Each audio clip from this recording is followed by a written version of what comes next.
to 4. Organization. Wrapping up the victory. That's enough.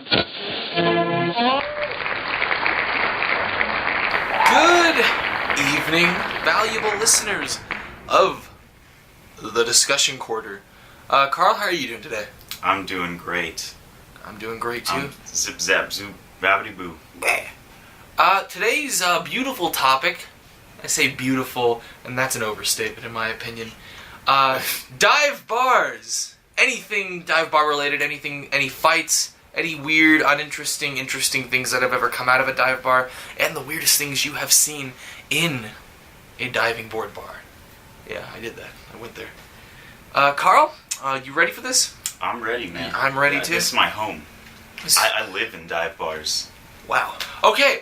That says a lot, but cool. I too attend dive bars though. I can't say I don't. They do sell cheaper drinks, and they're not all bad drinks. No. Not all of them. You can get a Newcastle for $3 at Kelly's Corner. I hate Newcastle, but that's what I'm talking about. You can get an IPA for $3. I hate, IPAs. You can down get the drain. You can get a stout. Just I'm naming down all the things Yeah. you hate, all the lovely things that you hate. like every beer connoisseur's favorite beer is just like an object of fucking wrath for me. Exactly. Like Tim Grishel is. Microbrews. No, drink a fucking Budweiser. If Tim Grishel is listening to this, he's puking right now. He's puking. I got my Sierra Nevada, brah. Nah, dude, drink a Coors. Okay, Tim Grishel just puked again. Are you happy? If he listens to this, he just puked right when you said that. That's great. Anyways, dive bars. Carl, I take it that was one of your first bar experiences, because that was one of my first bar experiences. My first legal drinking experience was at Speedway in Costa Mesa, but my first bar experience, I'm pretty sure, was at Ank's Spa. That was at Eggs? At Ank's? You wouldn't would you consider that a dive bar? It tries so hard not to be. Do you think it succeeds sometimes, though? Yes. Tell every listener, if you live in the Orange County area, Monday nights, 6 o'clock is the end of the happy hour and the beginning of your wildest local comedy show ever. And it is wild. There will be blood. There movie. Daniel Day-Lewis will be there. Good luck suing us, Daniel Day-Lewis, if you don't have any money. My first actual bar experience wasn't a dive bar, actually. I was in downtown Austin, and it was for a family reunion. I went into the bar, and I mistook a mimosa for a screwdriver, or like screwdriver's vodka and orange juice. A mimosa's just Champagne and orange juice. And I ordered one, and I'm like, they didn't even check my ID. It's like, you know why? Because a kid's not going to order a mimosa. It's not going to get him drunk. It's going to make him feel buzzed, that's it. My second bar experience was at a place in La Habra called Duffy's. And that name says... That says it all. That says everything. I have heard quotes from the bartender, one being, "I've worked every Friday for the last 16 years. Jeez. Even That's some shit to chisel on a tombstone. Even Carl, his heart skipped a beat. I saw his face. I know when someone's heart skips a beat, and God help me, it just happened. Weird stories. Carl, what are some weird, depressing, interesting things that you've seen at a dive bar?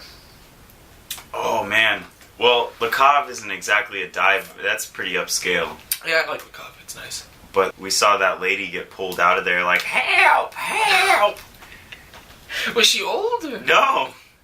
She was young and just really drunk, and she's just getting manhandled by this black dude out the door. Help! I didn't see that at He's all. assaulting me! Evan Cassidy came back in and he was like, we had to pull someone out. I thought he was kidding. I thought he was just like doing it for the presence of stage. No. I don't know. I've seen some weird things at a dive bar.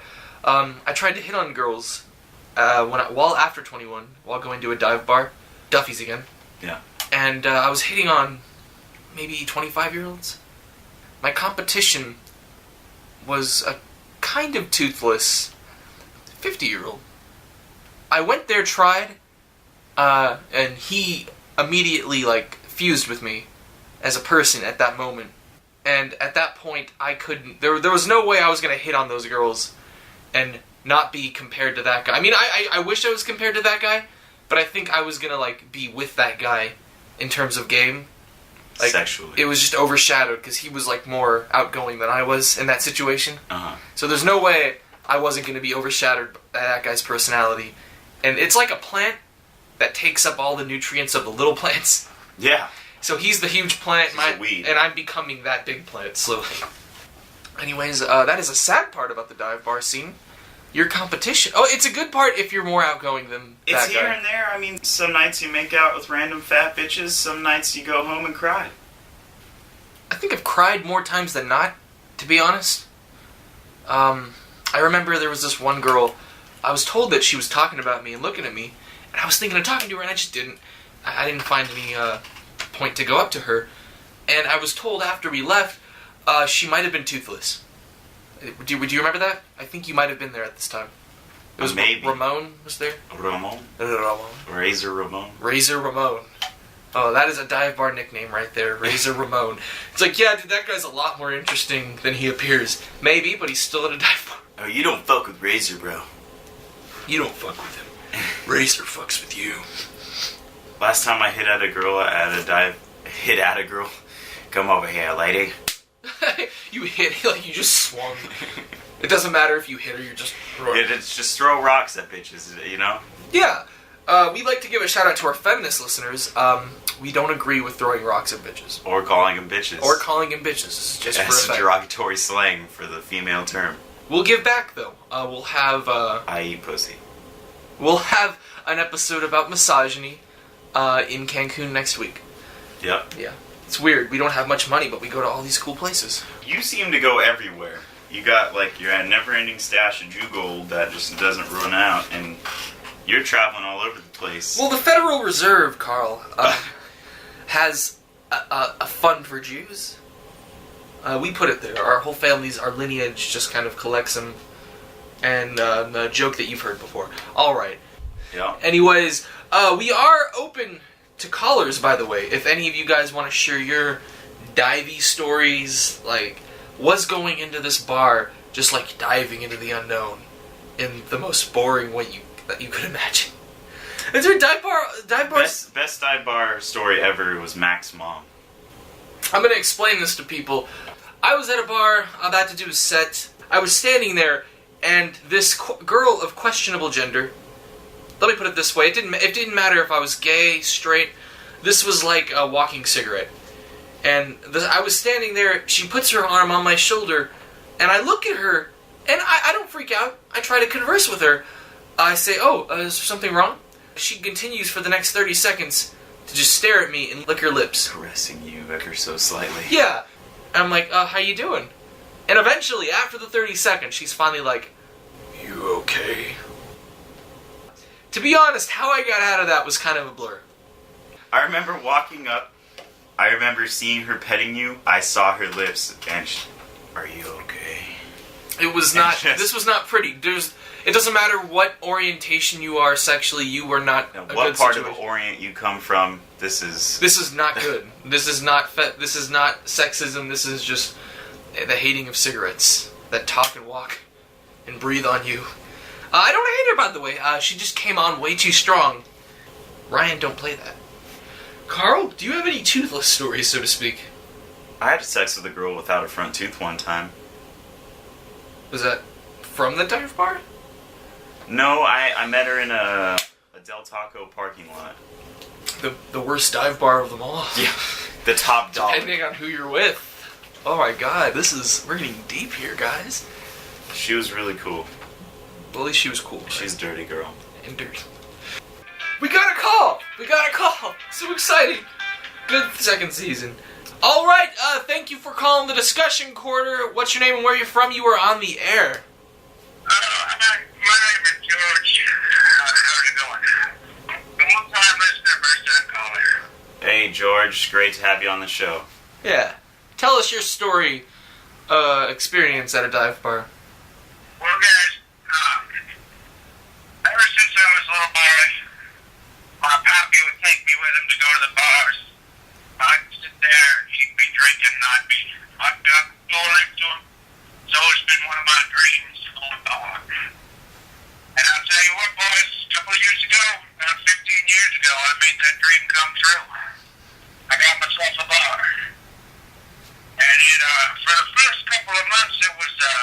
breeze. It was a great place, but I really didn't. I underestimated the people who go there. In what way? Like, were they depressing, crazy? What was the situation?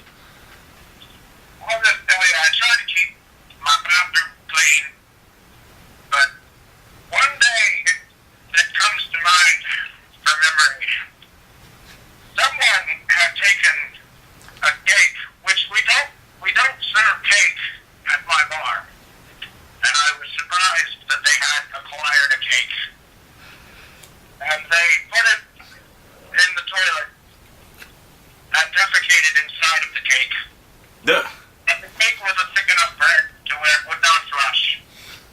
And they flushed it several times. And there was fecal amount of water, about 3 inches thick, into the bathroom. That's when I knew I had made a terrible mistake in buying a bar. Well, I mean, you've been doing this for 15 years. What other experiences have you had that would make us agree with that prop? I was serving drinks, and I came out from the back with my ruckus, and there were some youngins on the other side of the bar, and I thought they were fighting, which is normal. Drunk people get in fights, and I break them up, it's fine. But I go back there, and they had video cameras fixed on 2 individuals who seemed to be fornicating in the middle of the crowd. And needless to say, I tried to stop it. I was hooting and hollering, but that just made them get more excited. And it was like a blood frenzy, I tell you. What was the... What I could do to stop the clothing from falling to the floor. And before you knew it, it was a pile of naked drunk men and one old woman. I went to therapy, guys. It took me 14 months of therapy to be able to go to my bar. I'm so sorry. Well, Have you ever seen Roadhouse? Yeah, have you ever seen Roadhouse? I have not seen Roadhouse. Every time I see a movie with a bar in it, I get flashbacks. Oh, God. Well, are you better now? You seem a little depressed, but you also seem a little more mentally there. Is everything okay now? How's the bar now? Let me tell you my secret. I just stopped caring. If you go into my bathroom, there used to be a sign up that said, "Have a good day." I have since taken that sign down and spray painted on my own wall, "Fuck you." That's a clear message. And I sincerely mean it to every patron that comes in. Fuck. Every person that comes in and they say, "Hey, old George, how about a drink?" I look them dead in the eyes. I give them their shitty piss water. And I look them in the face and I say, "Fuck you. And fuck your family." Wow, pretty kind It's of a lot of hatred. A lot of hatred from one little location. Before we go, are you still gonna continue to run this bar? Or are you gonna like make some positive changes to your life? I'm hoping that I get cancer. So when I know that I'm about to die, I can give every individual who is drinking or eating at my bar food poisoning bad enough to kill him. So I die along with them and drag them to hell. Right on, George. Okay, at least you still have that spirit, right? Jesus Christ. Alright, George, we're gonna go right now, but thank you for calling, and keep listening. You might like more programs. You might have hope in the future. Guys, let me just leave you with this. If you go to a bar, and the owner is young, for the love of Christ, wipe the toilet seat when you leave. Oh. Prevent someone from becoming like me. Alright, George, you have a nice day, okay? Alright, that was George. What was that sound at the end right there? I think that was him just giving up. That was just let's be realistic. I've seen people at dive bars. I've been to dive bars. He owns a dive bar. Judging by how he sounded, he's there a lot. We all go there. He lives there. You ever notice that there was never enough monkeys in a barrel of monkeys? Yeah. Like there. That was the influence for Duffy's. What? Yeah. All right. What? Yeah. Well, I always felt like an individual, so I always played with just one monkey and got to know that one monkey. Because I think every monkey has something to offer. Carl, do you want to add anything else on the subject? What bar are we going to? There you go. Have hope. That's Carl's message, have hope. What bar are we going to? Julie's Death Touch. That's the bar we're going to next. Julie's Death Touch. Sensual. Very sensual. Very sensual. Anyways, we're going to go now. This has been another wonderful edition of the Discussion Quarter. As promised, we will do misogyny in Cancun next week. Alright, the quarter is over. Good night.